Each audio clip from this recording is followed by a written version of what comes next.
Hello friends, super magic રસોઈમાં મિત્રો હું આપનું સ્વાગત કરું છું। આજે હું બટેટાનો એકદમ નવો નાસ્તો અને ઝટપટ બની જાય એવો 15 દિવસ તમે સ્ટોર કરી શકો ને એવો નાસ્તાની રેસીપી આજે તમારી સાથે શેર કરું છું। તો તમને મારો વિડીયો ગમે તો લાઈક કરજો, શેર કરજો અને સબસ્ક્રાઈબ કરવાનું તો ભૂલતા જ નહીં અને બાજુમાં રહેલ બેલ આઇકનને પણ પ્રેસ કરજો જેથી કરીને મારા નવા આવનારા વિડીયોની માહિતી તમને મળતી રહે। તો મિત્રો એકદમ ઝટપટ બની જાય અને નવી જ ફ્લેવર સાથે આ નાસ્તો બને છે। તો એના ઇન્ગ્રેડિયન્ટમાં મેં એક પીલ કરીને બટેટું મીડિયમ સાઇઝનું લીધું છે, પછી આપણે રવો છે, બેસન છે એટલે કે ચણાનો લોટ અને અજમો છે, કાળા મરી છે, ચીલી ફ્લેક્સ છે, કસૂરી મેથી છે, ગરમ મસાલો છે, રૂટીન મસાલા છે, પછી આપણે ગ્રીન મસાલામાં આપણે ટમેટા છે, કેપ્સિકમ છે, લીલું મરચું છે, લીંબુ છે, આદુ છે, લસણ છે, લીમડો છે, કાંદા છે અને તેલ અને પાણી અને મીઠું આટલા ઇન્ગ્રેડિયન્ટ લેશું। તો બનાવવાનું ચાલુ કરીએ। તો પહેલા તો મિત્રો આપણે જે આ ગ્રેટ કરી લેશું આ બટેટાને અને આ રીતે એકદમ ઝીણી ખમણી લેવાની છે અને તમારે આ રીતે આપણે બટેટું આખું છીણી લેશું। તો આ રીતે જો આપણે બટેટાને ગ્રેટ કરી લીધું છે, હવે આપણે બેટર બનાવશું।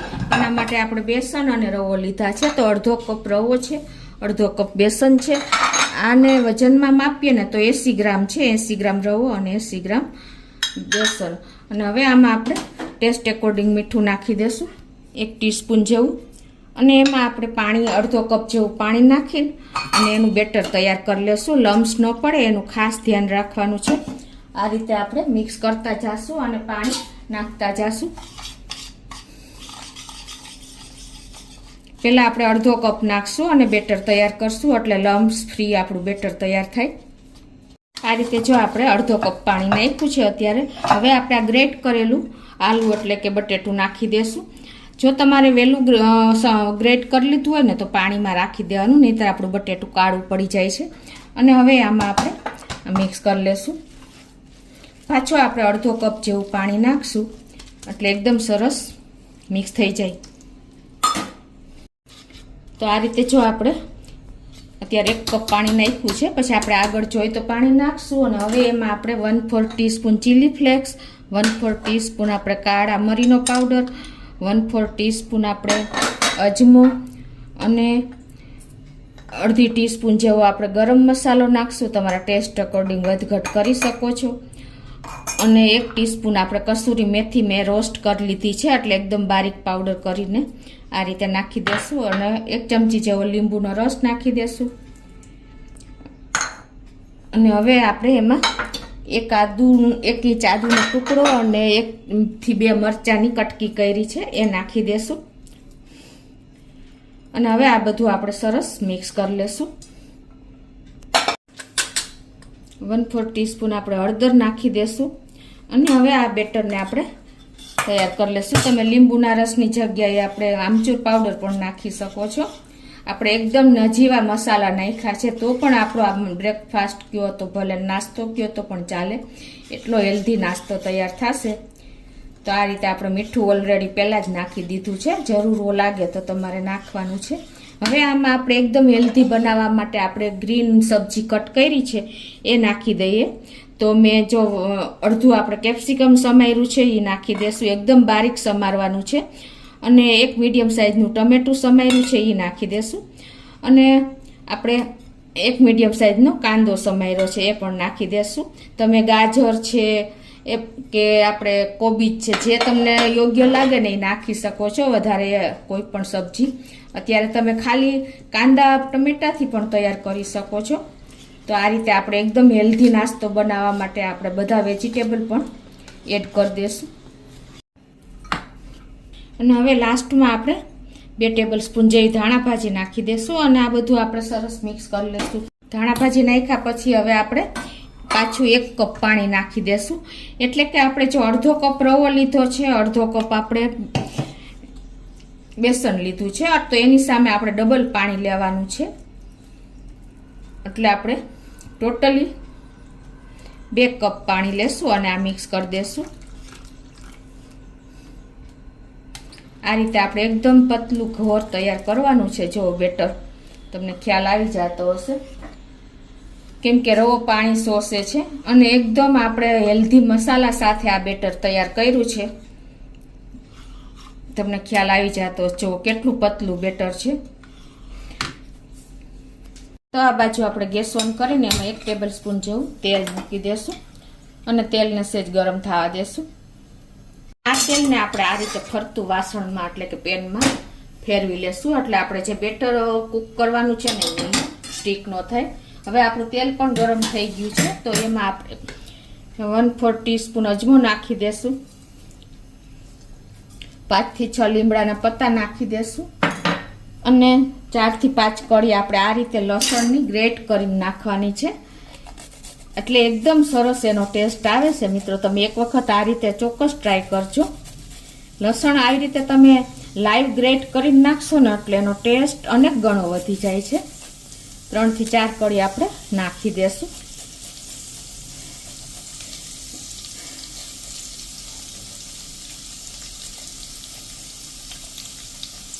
અને હવે એમાં આપણે 1/4 ટીસ્પૂન જેવું હિંગ નાખી દેશું અને 1/2 ટીસ્પૂન જેવું આપણે આખું જીરું નાખી દેશું અને 1/4 ટીસ્પૂન આપણે હળદર નાખી દેશું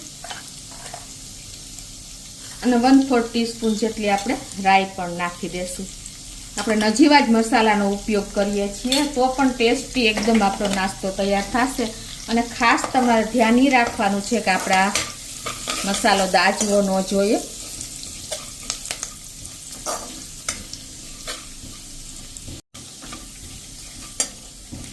હવે આમાં આપણે જે બેટર તૈયાર કર્યું છે ને એ નાખી દેશું આ રીતે જ. હવે આપણે ગેસની ફ્લેમ મીડિયમ રાખીને અને આને આપણે આ રીતે કન્ટિન્યુ ચલાવતા કૂક કરી લેશું.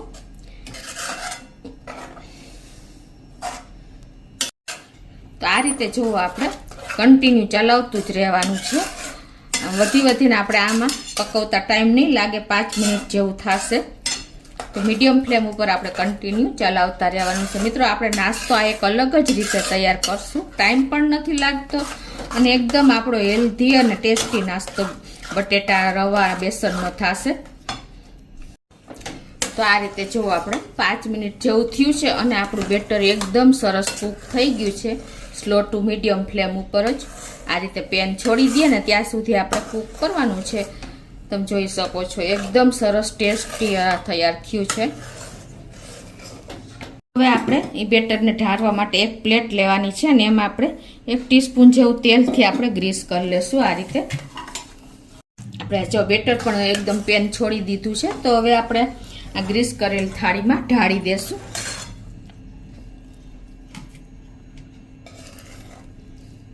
હવે જો આને આપણે આ રીતે પ્લેટમાં સેટ કરી દેશું અને આપણે આને એકદમ પતલું નથી પાથરવાનું, આ રીતે આપણે થોડુંક થીક એટલે કે જાડું પાથરવાનું છે, એટલે એકદમ સરસ આપણી કેક જેવી પીસ તૈયાર થશે. અને હવે આને આપણે રૂમ ટેમ્પરેચર ઉપર 1 કલાક ઠંડુ થવા દેવાનું છે. અને જો તમારે ઉતાવળ હોય ને તો તમે ફ્રીજમાં કે ફ્રીઝરમાં રાખીને પણ ઠંડુ કરી શકો છો. તો અત્યારે હું ફ્રીઝરમાં રાખી દઉં છું. તો આ રીતે જો મેં ડીપ ફ્રીઝરમાં રાખીને અને ઠંડુ કરી લીધું છે. 5 મિનિટથી 7 મિનિટ જેવો ટાઈમ થયો છે અને આપણે હવે એની આ રીતે સાઈડથી બોર્ડર અલગ કરી લેશું એટલે આપણે ટર્ન કરી શકીએ. અને હવે એને આપણે આ રીતે પ્લેટમાં લઈ લેશું.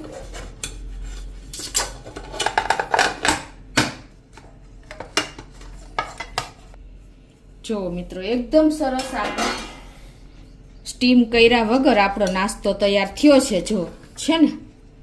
તો હવે એને આપણે આ રીતે કટ કરી લેશું. તમે આને કૂકી શેપ પરથી પણ કટ કરી શકો છો, તમારા મનગમતા શેપ ટ્રાયંગલથી પણ તમે કરી શકો છો. તો અત્યારે હું આ રીતે સ્ક્વેર પીસમાં કટ કરું છું. નાના નાના આપણે જે શેપ તમે અનુકૂળ આવે એ રીતે તમે કટ કરી શકો છો. તો આ રીતે જો આપણે કટ કરી લીધું છે અને જો તમને બતાવી પણ દઉં એકદમ સરસ આપણે જો પીસ તૈયાર થયા છે, ફ્લફી એકદમ જો, અને તૂટ્યા પણ નથી. તમારે ખાસ ધ્યાન શું રાખવાનું છે કે વેજીટેબલ્સ એકદમ બારીક કટ કરવાના છે, અને તમારે આને આ રીતે પણ તમે ખાઈ શકો છો, અને આને તમે સેલો ફ્રાય કરીને કે ડીપ ફ્રાય કરીને પણ તમે તૈયાર કરી શકો છો, ઉપર વઘાર રેડીને. અને આપણે એકદમ જો સ્ટીમ કર્યા વગર આપણો નાસ્તો એકદમ સરસ તૈયાર થયા છે પીસ જુઓ તમે. અને એ જ ઇટ આ રીતે પણ તમે એકદમ ટેસ્ટી જ લાગે છે. પણ આપણે અત્યારે હવે એને સેલો ફ્રાય કરી લઈએ. તો આ બાજુ મેં તેલ પણ ગરમ કરવા મૂકી દીધું છે, અને ફૂલ ફ્લેમ ઉપર મીડિયમ ટુ ફૂલ ફ્લેમ ઉપર જ આપણે એને ગરમ કરવાનું છે, અને આપણે આને સેલો ફ્રાય કરવાના છે. આ બાજુ જો આપણે તેલ પણ ગરમ થઈ ગયું છે, તો હવે આપણે આ કેક મસાલા કેક ફ્રાય કરી લેશું. આ રીતે આપણે થોડા ડિસ્ટન્સે મૂકતા જશું, અને કેર કરીને મિત્રો મૂકવાનું છે, કેમ કે આપણે હાઈ ફ્લેમ ઉપર જ આ સેલો ફ્રાય કરશું, એટલે તેલ બિલકુલ નહીં પીવે.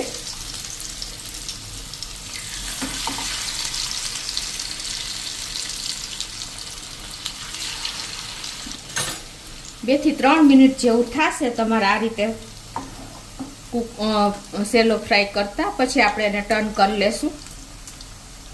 તો હવે એને આપણે આ રીતે જો ઉલટ પુલટ કરતા જાશું અને કૂક કરી લેશું, બે સાઈડ બ્રાઉન થાય ત્યાં સુધી. આ રીતે જો આપણે ચારેય સાઈડથી આપણે સેલો ફ્રાય કરી લેવાના છે. આવી રીતે રાખશો ને એટલે ઓલરાઉન્ડર તમારે સરસ ફ્રાય થઈ જશે. અને આપણે જેમ કૂક થતા જાય એમ આ રીતે આપણે કાઢતા જશું.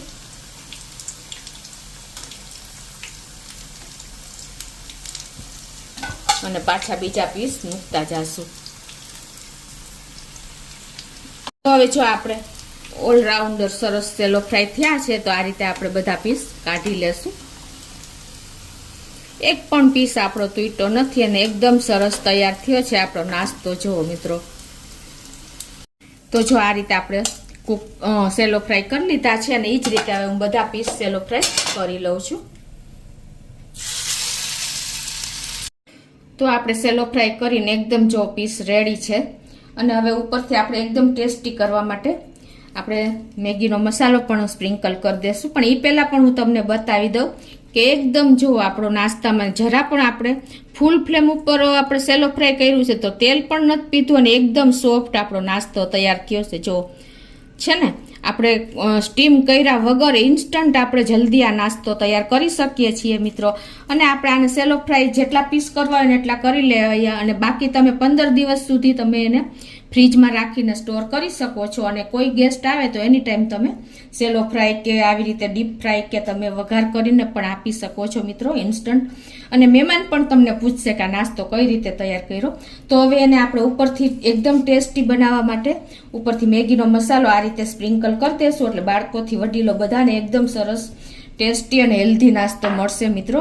અને એને આપણે સોસ કે ગ્રીન ચટણી સાથે સર્વ કરી શકીએ છીએ. તો તમને ચોક્કસ આ મારો વિડીયો ગમે તો લાઈક કરજો, શેર કરજો, અને સબસ્ક્રાઈબ કરવાનું તો ભૂલતા જ નહીં.